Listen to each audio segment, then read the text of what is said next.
Video games. Everyone can name one, right? Once a simple pastime, a way to escape reality and immerse yourself into fantasy worlds. But what if these virtual worlds were much more complex than we realised? Beneath the surface, are they also shaping our perceptions, our politics and our beliefs? Are video games the most effective form of modern propaganda, making us observers and active participants in their messages? Video games may influence us in ways we're only just beginning to understand. Throughout this documentary we'll go on a journey, and we'll explore how games blur the lines between entertainment and ideology, and whether this claim is truly valid or not. So, how do politics affect video games?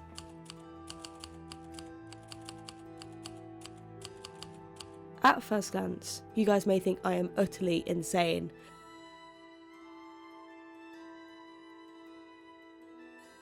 But a deeper look reveals the truth. They most certainly are.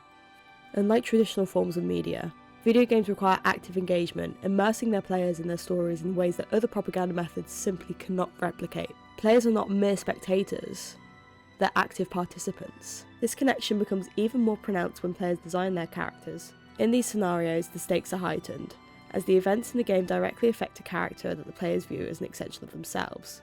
Through this bond, video games convey messages and emotions with a depth that other media could only dream of. These emotional narratives frequently revolve around clear conflicts between the binary oppositions, often framed by the classic theme of good versus evil. Levi Strauss's theory of binary opposition state that these are used to create conflict and move the narrative forward. In fictional settings, this binary conflict may appear fictional, but what occurs when these stories are placed against real historical contexts? Consider Call of Duty Cold War, for example.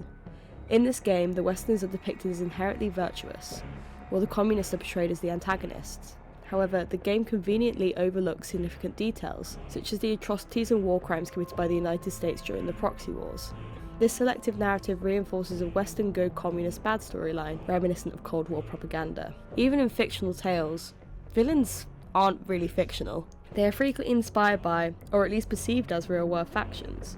Crafting a completely neutral narrative is near impossible. Every story is influenced by the cultural, political and historical backgrounds of its creators. When video games set players against an opponent, the identity of that enemy and what they symbolise is of great significance. By compelling players to engage both emotionally and intellectually with these narratives, video games blur the distinction between mere entertainment and genuine influence. Whether intentionally or not, they act as propaganda, embedding ideologies into players' experience and potentially shaping how they see the world outside the game.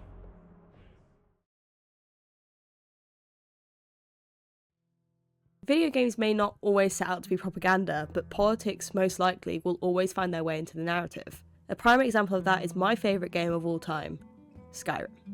Political themes are not just present, they're essential to the plot. Right from the start, you're thrown into a civil war between the Stormcloaks and the Imperials, two factions fighting for control over Skyrim.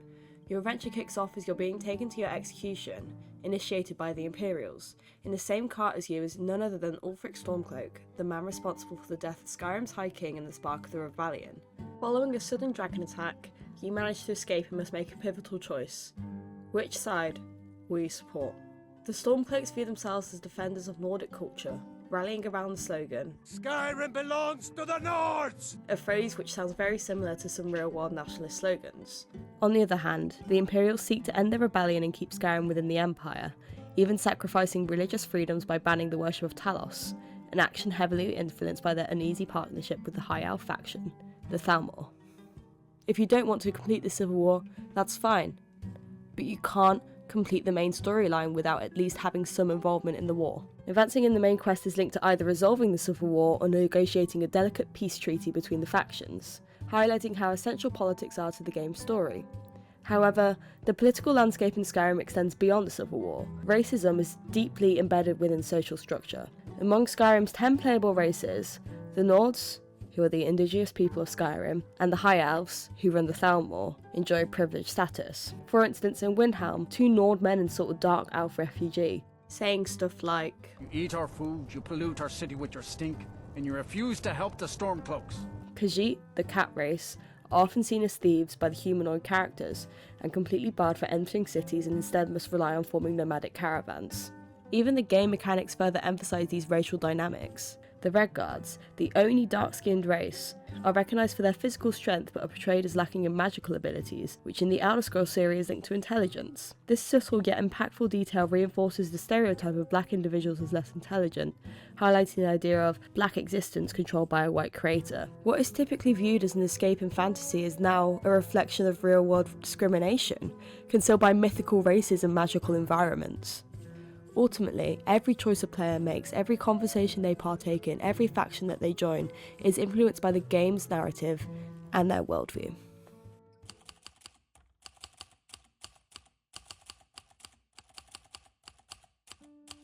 However, is politics and propaganda in games intentional, or is it just capitalism where profit trumps ideology?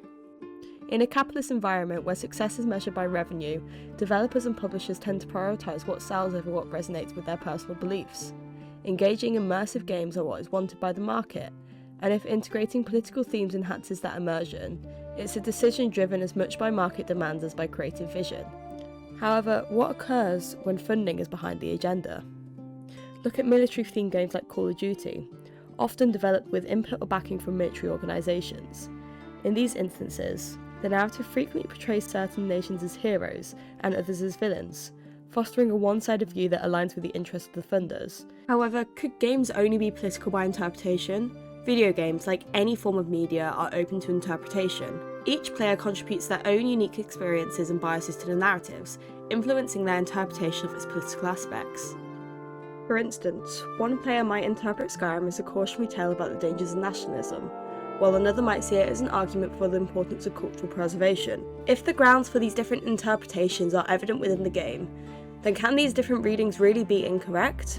These differing interpretations highlight that even when developers intentionally weave political themes into their games, it is ultimately the audience that shapes their significance. Regardless of the reasons, one thing is clear: video games are becoming an increasingly influential medium for storytelling, seamlessly blending entertainment with the potential for impact. So, how do politics affect video games? Well, by now we know that this is not a straightforward answer. At their essence, video games are a form of storytelling, and like any other form of narrative, they will always embody the aspirations, beliefs, and biases of their creators. What sets video games apart is the active involvement of players. They don't merely consume the story, they engage with it. This interactive element enhances the emotional and ideological effects, making the messages, whether intended or not, more personal and potentially more impactful. So, can video games be considered propaganda? Maybe. Do video games have hidden messages in their narratives to do with politics? You decide. They could also just be entertainment, or perhaps they represent something much more intricate. A new realm where art and ideology intersect, leaving the interpretation to me and you, to the player.